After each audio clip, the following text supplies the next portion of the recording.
Trước hết thì muốn dành một lời cảm ơn sâu sắc đến cô bạn thân của mình, Mai Nguyễn, đã làm cho mình một cái intro rất là xinh, rất là dễ thương cho lần quay trở lại này. Và chủ đề ngày hôm nay mình muốn chia sẻ cho mọi người đấy chính là những điều chúng ta không nên chia sẻ với người khác. This is as good a day as any to start the rebuilding of life.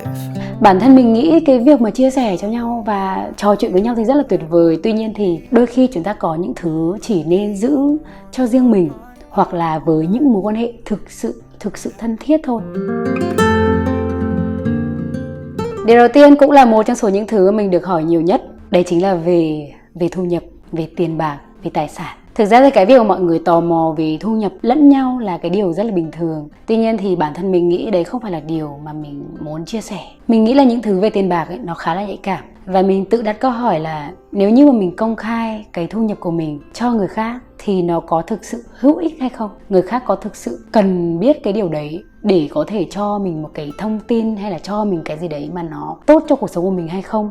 Hay là người ta chỉ nhìn vào con số đấy và bắt đầu so sánh? Ở thời điểm hiện tại thì mình nghĩ là chỉ có chi cục thuế có thể biết được tổng thu nhập của mình là bao nhiêu thôi. Bản thân mình luôn luôn trả lời những câu hỏi về thu nhập thường là nói chung là đủ sống, nói chung là ổn, không bị chết đói.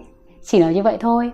Các bạn cũng biết là thậm chí trong một vài những cái cuộc phỏng vấn đến một cái công ty mới chẳng hạn, người ta cũng sẽ đặt ra một câu hỏi đấy là lương tháng cũ của bạn ở công ty cũ là bao nhiêu. Mình cũng đã từng gặp cái trường hợp này rồi. Mình chỉ trả lời là em đang tìm kiếm một công việc phù hợp với năng lực của mình. Đấy cũng là cách giúp chúng ta có thể điêu lên một cái mức lương mới nó phù hợp hơn. Bởi vì có thể là bạn thất vọng quá với cái mức lương cũ trước đấy bạn điêu không có tốt.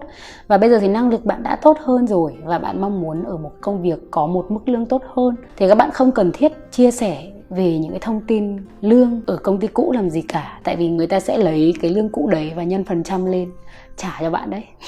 Cái này thì các bạn đừng có nói với mấy chị nhân sự là mình chỉ nha các bạn nhé. Tiền bạc nó không phải là động lực lớn nhất của mình. Mình sẽ không hỏi người khác về cái số thu nhập của họ để có thể cố gắng được như họ. Tại vì là mỗi người là mỗi khác, mỗi người sinh ra khác nhau. Và cái con số về tiền bạc đấy nó cũng không thể nào đánh giá được thành công của người này hay người kia cả. Và mình cũng không nghĩ là một ngày nào đấy mình ngồi đây và mình nói với các bạn là bây giờ tôi kiếm rất là nhiều tiền, bạn hãy nghe tôi đi. Không phải là chuyện đấy. Tại vì ngay từ đầu tiền không phải là mục đích sống của mình. Tiền nó chỉ là một cái công cụ thôi. Và khi mà mình làm việc, mình tập trung vào làm việc, đưa đến giá trị thì tiền sẽ đến tùy theo cái năng lực và khả năng của mình thôi. Thì tiền bạc hay tài sản là thứ mà mình nghĩ là mình không cần phải chia sẻ với người khác. Điều thứ hai, một điều cũng rất là thường xuyên xảy ra và cũng rất là quan trọng nhưng mà chúng ta lại không có kín đáo. Mình nghĩ là trong cuộc sống chúng ta nên kín đáo một chút. Đấy chính là các vấn đề về các mối quan hệ. Các bạn có thể lên kênh YouTube của mình và các bạn thấy mình tương tác rất là ít với những cái mối quan hệ khác nhau, đúng không? Nếu như các bạn nói có hơi nhạt nhẽo thì cũng được, có hơi cô đơn thì cũng được. Tại vì mình rất là ít khi mình chia sẻ những người thân xung quanh mình hay là những cái mối quan hệ xung quanh cuộc sống của mình, hay là kể cho các bạn nghe những cái câu chuyện, những cái drama ly kỳ về người yêu cũ hay là người yêu mới, hay là những cái vấn đề xung quanh cuộc sống của mình. Chỉ đơn thuần mình suy nghĩ là trong cuộc sống ấy chúng ta nên giữ một cái sự tôn trọng nhất định cho cái mối quan hệ đấy, cho dù là nó có tệ. Bây giờ thì chúng ta rất là dễ dàng để có thể gây sự và chửi bới nhau. Không chửi được trước mặt thì chửi sau lưng, lên status đăng chửi đích danh người này người kia đó, dám động đến bà các thứ đó. Có những điều mà chúng ta có thể xử lý được với nhau, nội bộ trò chuyện với nhau thì nó sẽ tốt hơn, nó sẽ hay hơn. Tại vì là mình hiểu là trong một mối quan hệ quan trọng nhất đấy chính là giao tiếp. Hai người mà còn không xử lý được với nhau, hai người mà còn không giải quyết được cái mối quan hệ đấy với nhau mà phải đưa lên mạng xã hội thì nó đã trở thành một cái mối quan hệ nó khác rồi. Cái mối quan hệ đấy nó không còn thân thiết như chúng ta nghĩ nữa rồi. Đương nhiên là mình của trước đây thì cũng không đến mức quá kín đáo như vậy. Mình của trước đây cũng hay dỗi hờn rồi cũng hay đăng bài hát rồi buồn phiền lên mạng xã hội các thứ. Nhưng mà bây giờ thì khi mà chúng ta đã bước vào những mối quan hệ mà nó đã sâu sắc hơn, nó đã thân thiết hơn rồi, đồng thời là chúng ta cũng đã trưởng thành hơn một chút rồi, thì chúng ta cũng có thể biết được là cái cách để chúng ta có thể xử lý các vấn đề của mối quan hệ đấy chính là qua trò chuyện trực tiếp với nhau. Bản thân mình cũng đã trải qua những cái khoảng thời gian nó tồi tệ lắm. Tại vì là những mối quan hệ nó không được như mình mong muốn. Có những mối quan hệ mà nó rất là thân thiết nhưng mà sau đấy thì hai người cũng không quyết định là tiếp tục ở bên nhau nữa thì thường là mình sẽ viết một cái bức thư rất là dài. Đó có thể là email là đơn giản nhất, nói những cái cảm xúc của mình, lý do vì sao là thế này thế kia, và mình nghĩ là mối quan hệ đấy không nên tiếp tục nữa, và gửi lời cảm ơn họ trong suốt khoảng thời gian dài vừa rồi. Và mình nghĩ là cái cuộc sống của nó càng private, nó càng riêng tư ấy, thì nó sẽ càng hạnh phúc hơn. Tại vì là chúng ta không cần phải quan tâm đến người khác nhìn nhận cái cuộc sống của mình như thế nào. Chúng ta tập trung vào cuộc sống của mình hơn, chúng ta tập trung để có thể giải quyết cái vấn đề của cái mối quan hệ đấy. Và chính vì cái cách luôn trực tiếp để giải quyết cái vấn đề của mối quan hệ nên là thường mình không có ôm đồm một cái suy nghĩ về một ai đấy. Có nghĩa là nếu như mình có vấn đề với họ thì mình sẽ cố gắng để giải quyết, chúng ta có thể tiếp tục mối quan hệ này hay không. Nếu như chúng ta không thể tiếp tục mối quan hệ thì chúng ta gọi là vẫn vui vẻ thôi, vẫn trân trọng cái khoảng thời gian chúng ta ở bên cạnh nhau. Và nếu như mà ở sau lưng họ vẫn nói xấu mình, họ vẫn không hài lòng với mình thì cũng không sao cả. Tại vì chúng ta không thể nào làm vừa lòng với tất cả mọi người. Và mình chấp nhận cái điều đấy. Mình chấp nhận những cái điều đấy để mình giữ toàn vẹn cái năng lượng tích cực ở trong mình, để mình có thể kiểm soát được các mối quan hệ ở xung quanh cuộc sống của mình.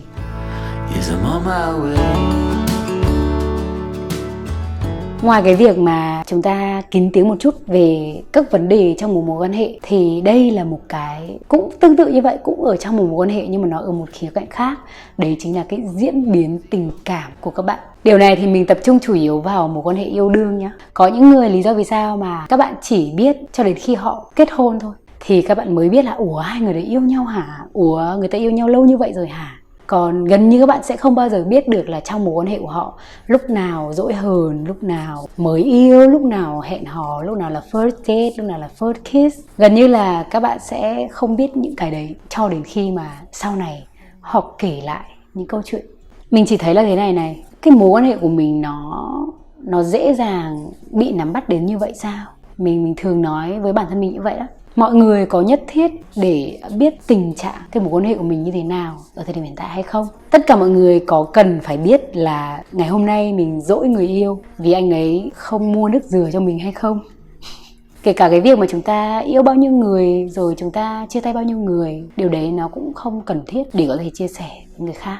Có thể sau này khi mà chúng ta đã trải qua khá là nhiều thời gian rồi, chúng ta kể lại về những người mối tình cũ hay là một vài những cái điều cũ mà nó không quan trọng lắm thì cũng được, không sao. Nhưng mà khi mà chúng ta đang ở trong một mối quan hệ hai người yêu nhau, chúng ta không nhất thiết phải update tình hình cho người khác bằng từng status hay là bằng từng cái lời chia sẻ.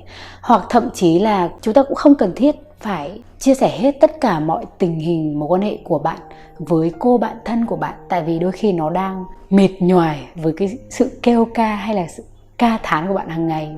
Có như bạn bảo là đấy là cảm xúc của tôi thì tôi muốn làm gì chả được, tôi muốn chia sẻ thì đấy là việc của tôi, thì đương nhiên rồi, bạn hoàn toàn có thể làm tất cả mọi thứ mà bạn muốn. Mình ở đây không phải để nói các bạn là bạn phải làm thế này, bạn phải làm thế kia, mà là ở một cái lứa tuổi nhất định chúng ta sẽ biết được là có những thứ chúng ta nên kín đáo một chút, nó sẽ tốt hơn.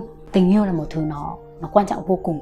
Và cái việc mà chúng ta yêu một người và đến hôn nhân với họ và cuộc sống gia đình sau này nữa, nó là cả một cái đoạn đường rất là dài. Và đôi khi chúng ta phải tự mình giải quyết cái vấn đề đấy, tự mình giải quyết cái vấn đề ở trong gia đình mình. Bằng một cách nào đấy thì chúng ta sẽ có một cái suy nghĩ và một cái nhìn khác hơn về mối quan hệ của mình, là mối quan hệ này là của chúng ta sẽ cùng nhau giải quyết. Và nếu như không thể giải quyết thì chúng ta sẽ dừng lại. Nhưng bản thân mình cũng vậy, đôi khi thì gặp bạn bè của mình lâu lắm mới gặp nhau thì họ mới biết là mình đang ở trong một mối quan hệ nào đấy, thì lại bảo là ủa sao không kể gì cả vậy. Thì thực ra là mình cũng muốn cái mối quan hệ đấy nó đi đến một cái gì đấy mà nó quan trọng và lâu bền hơn, thì lúc đấy chia sẻ thì nó sẽ tốt hơn. Chỉ vậy thôi.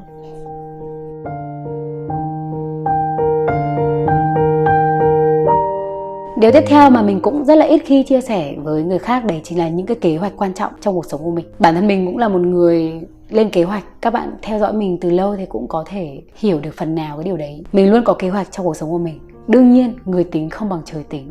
Là thường thì những cái quyết định rất là lớn trong cuộc sống, khi mà nó đã gần như là xong rồi thì mình mới chia sẻ thôi. Chứ mình ít khi mà mình nói trước lắm. Một cái rất là khó khăn cho mình khi mà chia sẻ bullet journal của mình, cái cuốn nhật ký lên kế hoạch của mình đó, là tại vì có những cái mang tính chất kế hoạch và mình không muốn nó lộ ra. mình chỉ muốn giữ nó cho riêng mình, để khi nào mình hoàn thành được nó thì mình có thể chia sẻ. Hoặc thậm chí là mình hoàn thành rồi nhưng mà mình cũng không cần thiết phải chia sẻ cho ai, tại vì bản thân mình biết mình đã hoàn thành thì đấy đã là một cái thành công riêng của mình rồi. Cũng không phải đơn thuần mà những cái hợp đồng luôn được bảo mật. Thường những cái hợp đồng lớn thì nó luôn có cái sự bảo mật của hợp đồng, chắc chắn luôn luôn có, và không được chia sẻ, không được đưa ra với người khác, tại vì đó là phạm luật và sẽ phải đền tiền. Đương nhiên cái hợp đồng nó quan trọng, và những cái kế hoạch trong cuộc sống của bản thân mỗi người nó cũng quan trọng như vậy, và cũng không nhất thiết để có thể chia sẻ với người khác. Bình thường khi mà chúng ta có thể tập tành một cái thói quen mới như là giảm sử dụng mạng xã hội này, hay là tập thiền mỗi ngày, hay là đọc sách mỗi ngày, thì chúng ta có thể chia sẻ với mọi người là tôi đặt mục tiêu sẽ đọc một cuốn sách một tuần trong vòng 3 tháng chẳng hạn. Thì nó là một điều rất là bình thường, tại vì chúng ta đang cần cái sự ủng hộ, cái sự cổ vũ của người khác để tập một cái thói quen mới, đúng không? Tuy nhiên thì với những cái kế hoạch nó rất lớn trong cuộc sống, chúng ta chưa chắc chắn về nó, chúng ta chưa hoàn thành nó thì khoan vội.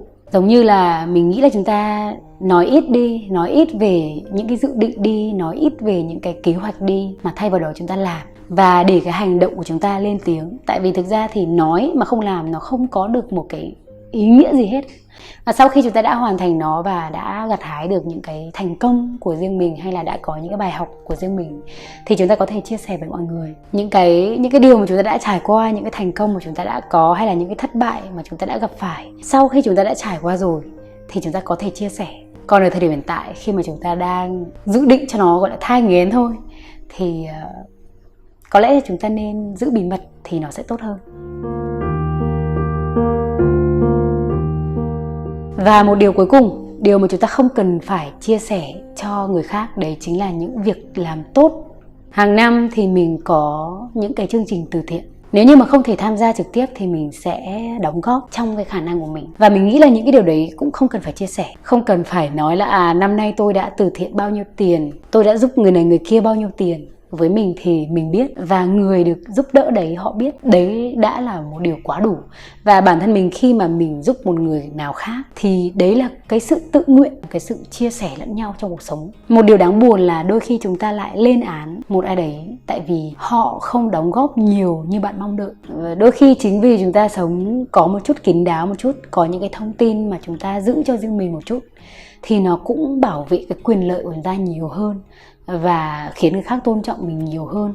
Những điều vừa rồi là những điều mà chúng ta không nhất thiết và không cần thiết lắm để chia sẻ với mọi người, nhưng mà nó cũng không đến mức là không được chia sẻ.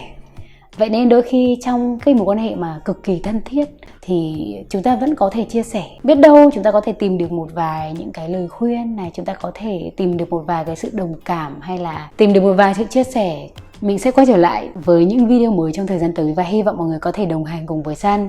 Đừng quên nhấn nút like cho video này, chia sẻ nó đến cho những người mà bạn nghĩ là họ cần. Và nhớ nhấn nút đỏ, nút chuông, ủng hộ Sun ra nhiều video mới hơn trong thời gian tới. Tạm biệt mọi người và hẹn gặp lại mọi người trong những video lần sau.